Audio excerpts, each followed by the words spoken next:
Golesh going crazy, baseball going crazy, golf going crazy. What a fun weekend. In the world full of podcasts, he's the undisputed heavyweight champion of hot takes, an Auburn sports homer, master of the boog, and message board legend.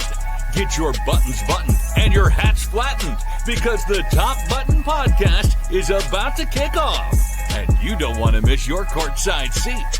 Now, here's your host, Charlie Five. So we're back. It's another episode of the Top Button Podcast. I'm your host, Kyle Rush, a.k.a. Charlie Five, and we are ready to get after it. What a dadgum weekend. What a weekend. So much fun on the recruiting trail that we have to talk about. Baseball was a roller coaster, but you're playing for a berth today in the Super Regional. We're going to talk about that. And then golf going crazy too. Everybody's going crazy. We're just going crazy on the Barncast. That's the theme of the weekend. Crazy. And we're going to start with recruiting because recruiting was a lot of fun this weekend. It's so much fun when a new staff comes in. You have to learn them, okay? And what I mean by that is you start figuring out that when you get to this level, there's certain things that you got to do. There's certain expectations, particularly on the recruiting trail. Hey, you got to come up with some kind of you got to have some kind of recruiting bat signal. You got to have something that you throw out there now to let people know, hey, there's some good news coming. I really like what Andrew Warsaw's doing when you're going to get a potential defensive back commitment. He's putting the DVD for DeMarcus Van Dyke, the screensaver with the DVD, slowly ticking, up and down and around and sideways. You go back to when you had Gus and he got it really dialed in with the boom. You had the boom and then each individual exclamation mark afterwards was that number of commit in the class. If you never knew that, go back and look at it. They'll have some booms with like one exclamation mark, and then they'll have some booms with like 22 exclamation marks. Fast forward, Hugh never really figured it out. You had the Yahtzee, you had freeze warning, you had the big fish, never really reeled it in and had that hard, really good commitment announcement or sneak peek type thing. Fast forward now to Golesh, and I think Golesh, sometimes simple's better. Sometimes simple is all you need. And we just go with a simple War Eagle. And that's been his play. I'm just going to go with a simple War Eagle War Dam. And he has added a little flavor to it though. Okay. So this weekend,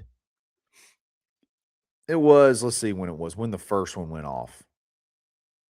It was May 30th. So it was Saturday night at like, I don't know, 8, right at 9 o'clock. He throws out the War Dam with a little eagle beside it. And then you start getting more. And each one that came after it would have an additional, an additional eagle beside it. So, okay, cool. We're going to get, 2 commits. And then they just keep coming. 3 commits. Okay, that's cool. Then you get another one. Now you're up to 4. Now you're up to 5. Now you're up to 6. Now you're up to 7. He's the most recent one he tweeted out has 7 eagles on it, which would represent, in theory, at least 7 guys have said they're coming to Auburn. And there's some type of announcement planned. So it's like a guessing game now. Like, who are all of those commits? Well, obviously, Nash Johnson was one as he popped off on, I believe, Sunday. You're fired up. You're trying to get him in the boat for a while. He threw out there July 1st. Said, no, we need it. We need it now. We want you in the class now. And now it's just a guessing game, like who's going to be the next one. Should have an announcement today. Maybe you'll have some announcements tomorrow. Like, if you got 7 in the boat, like, they got to start popping here pretty soon. So when you go into an official visit and you come out with, and I think every one of those guys are probably going to be guys that visited this past weekend. So that is a freaking home run on an official visit. You had, let's see how many people you had. You had 1, 2, 3, 4, 5, 6, 7, 8, 9, 10, 11, 12, 13, 14, 15, 16 visitors. Okay. And more than likely, you're getting 7 commits out of that visit weekend. And all 7 are going to be really, really good players. So, I mean, buckle up. Like, the next few weeks could be electric. We know we have Isaac McNeil's announcement tomorrow. So could that be one of the 7? Do you get one today? You really like your kicker, Noah Ash. Does he commit at some point in time? You feel like you hit it out of the park with James Pace, 4-star defensive end edge from, Maryland. You feel like you did really well with the other edge from Maryland, Rion Jackson. You got really good feedback from Kingston Miles, another running back, which we'll talk about. I mean, if you get another running back, now that's a whole nother discussion about that running back room. It's a whole nother podcast. Great weekend. I want to break this down really quick because I think this is interesting, and I think it's something to think about and something to understand. So there was a lot of messaging put out from staff to, a lot of the guys. Hey, probably not going to be a huge class. Just be prepared for that. This was like as early as March when this was really going out. Probably not going to be a really big class, 15, 16 guys. And then that's all we really need. Well, you got 10 commits and you got 6 left of the 7 Eagles. So that would be 16. That'd be 16 already by the time all these pop, probably, I would imagine, by the end of the month. So now you have 16 by June. And I don't think they're done. And I think that's okay because, look, you can't know until you know. You can't really know until you get these guys on campus and know where you are with a lot of these top-rated guys. You may have an idea when you come in and you're already behind. You don't know, you're playing catch up. You don't know what kind of ground you're going to be able to make up in such a short amount of time. So you may say, hey, look, here's the deal.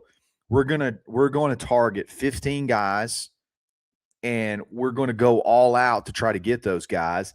And then, whatever happens as a bonus is a bonus. And then when you start getting into it, and you start having these visits and you realize it's like the firepower I have now with the resources from Auburn, maybe we sold ourselves short there with that 15 number. You have a official visit weekend and everybody wants to jump on board seemingly. Maybe we need to adjust our sights a little bit. Maybe we need to adjust our plan a little bit. These guys are better than we thought they would be. We're getting attention from guys maybe a little bit of higher caliber than we anticipated. We can really reshape some rooms right here. We can really fill some holes, and we can bring in some really good players. Why not now adjust on the fly? And hey, we may be looking at a class of around 20 now. Who knows? That's the thing now. And it could change in an instant. There could be a guy like Joshua Dobson who was here this weekend who decides, guys, I want in. Y'all got to make it work. And he may be one that you try to make it work, and that changes your class size. Like, this stuff changes literally on the fly. But I really think this staff didn't realize, and I don't mean this in a bad thing. I don't mean this as a bad thing. Maybe didn't realize how much impact they could have on the trail, how much momentum they could create with the resources that they have now. And maybe that's an eye-open experience to be like, man, we can go load up and we can really change this roster and find guys that are culture guys and guys that are highly rated recruits that can make an impact. It's fun to watch this thing change in real time. So you got 6 dudes out there that are going to pop at some point in time. So we're going to be ready to roll as they come in. So a lot of fun stuff. Believe it or not, in a time that's usually pretty quiet, we should have a lot of fun football stuff to talk about at least over the next, 3 or 4 weeks. And hey, I don't think it's stopping anytime soon. So buckle up. We're going to have some fun. We're going to talk about baseball. Holy cow. Barn casts, baseball, pitching, rain delays.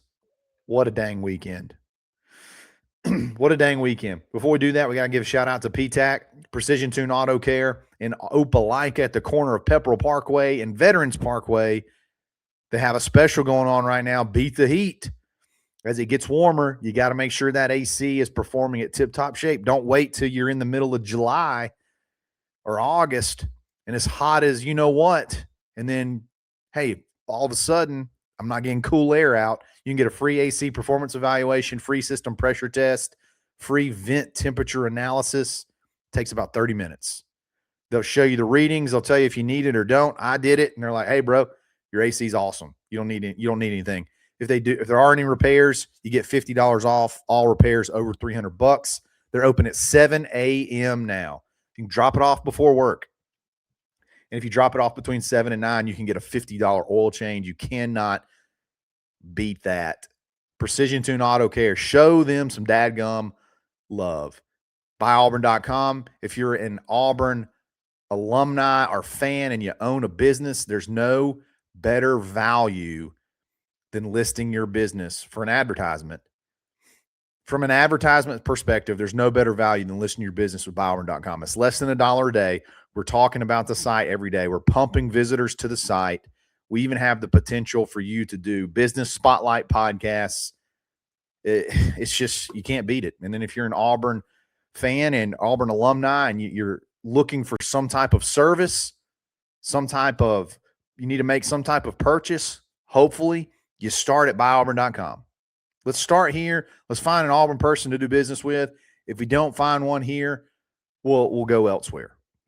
Do business with Auburn people. It's BuyAuburn.com. We'll be back right after this.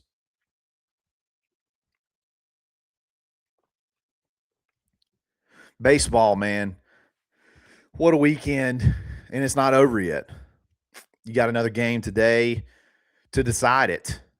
You took down Milwaukee last night. You get another shot at them at 5 p.m. Central Standard Time tonight to advance. This is it. One game for all of the marbles. And what a freaking weekend, though, man. Obviously, you had the disappointment of the game one where you just get rocked, and then you go into game two, and you get rocked again, but you just out-rocked them, which is just unbelievable.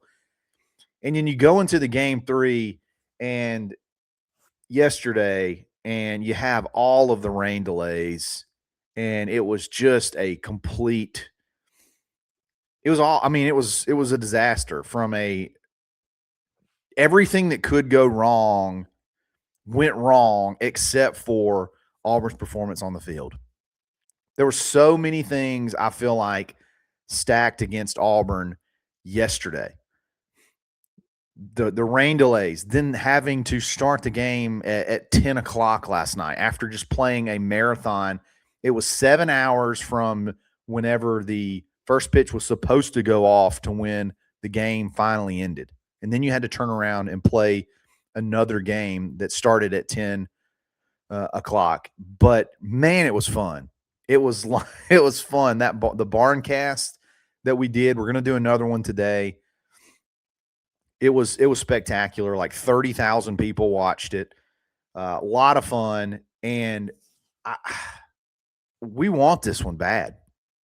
Auburn fans want this one bad. The crowd last night, people staying.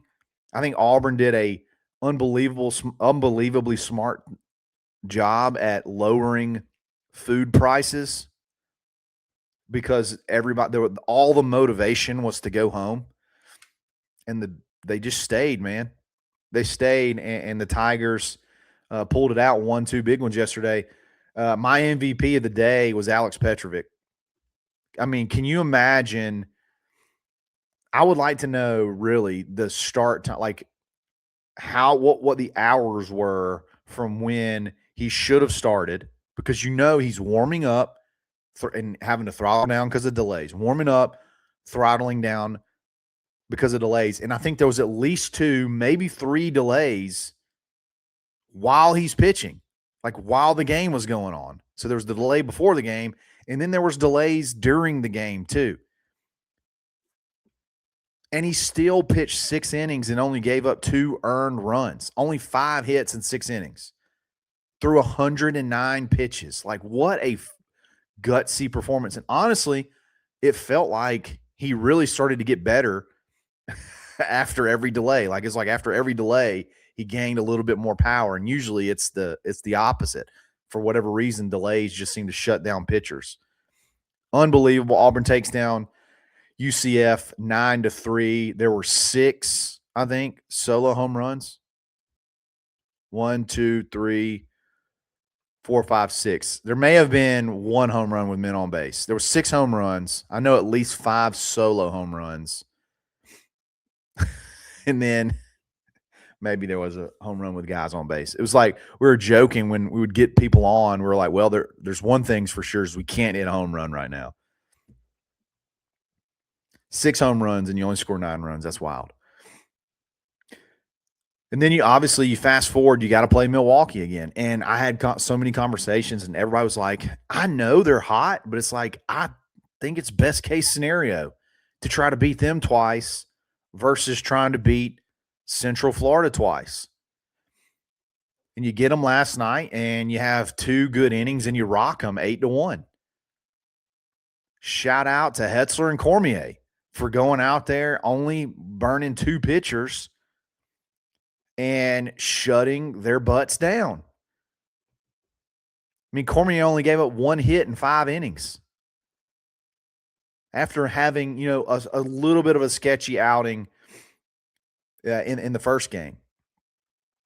Hetzler only gives up 1 run and 3 hits in 4 innings. Gutsy, man. Chase Fralick, I think he broke the Auburn record for home runs in a regional with 5 in 4 games. He had another one in the late game against Milwaukee. Just golly, gutsy performances, going crazy, great crowd. Everything about it was fun, even under the circumstances. So great stuff. Again, first pitch tonight, scheduled for 5 o'clock. Hopefully, I wonder what the weather looks like. The weather should be okay today. Yeah, it's gonna be beautiful. Should be beautiful this evening around first pitch. So should be able to have a flawless, no stoppage game and get this thing in and get this thing done. And I know Auburn is probably going to have a lot of pitching decisions, but Milwaukee's going to have a lot as well. I think they pitched 4 guys last night. So it just comes down to essentially who's going to score, whose bats are going to be the hottest. I think that's what's going to happen. That's what's going to decide it tonight. Switching over to golf going crazy as well. They play their final round of the stroke play today. Now, the only championship that's decided today is the individual championship, but it matters because you have to be finished within the top 8 in the stroke play to advance to the match play. The match play will decide the team national championship. I know that's strange, but it just kind of is what it is. I'll tell you this. If Auburn does not make the cut into the match play, it will be one of the most colossal collapses in college golf history. They have a 22-shot cushion. 22-shot cushion. It would have to be the disaster of all disasters for Auburn not to make it to match play. And in reality, in team play, it does not matter if you come in first or you come in eighth. You get in and you can beat anybody in match play. You can lose to anybody in match play. So from the team side, should be good. Should be nothing to worry about. From the player side, individual side, you got a couple of guys that have a shot to win the individual national championship. Josiah Gilbert, he's only 2 shots back. He is playing really, really good golf right now. And then Jackson Coyven, if something special happens, he has one of those special rounds, some of the leaders come back, he's only 5 shots back. So you got a guy 2 shots back. You got a guy 5 shots back. Who knows? Crazier things have happened. So you get your final day today. This one actually, the final round, Auburn should get a ton of TV time today on the Golf Channel. I think it comes on around 3 o'clock. So you'll be able to watch some of the Auburn Golf, and then you want to flip it over to the baseball game. On the Barncast tonight, we may have to cover both. We maybe have to toggle back in between both, especially if Gilly or Jackson start trying to make a run and could have a chance to possibly win, the national championship as an individual. So barring a disaster, Auburn's going to be in the match play playing for a national title again. You got baseball tonight. I mean, you're going to have commitments today, I would imagine. Oh, man. Great weekend. Boog overflow. Boog to the max. Guys, thank y'all for listening. Make sure to like, make sure to subscribe, share it with a friend. Share the Boog with a friend. And then don't forget, if you tell somebody about buyauburn.com as well. Guys, thanks for listening. We'll be back again soon. It's another episode of the Top Button Podcast. Stay buttoned. Thanks for listening, and drive home safely.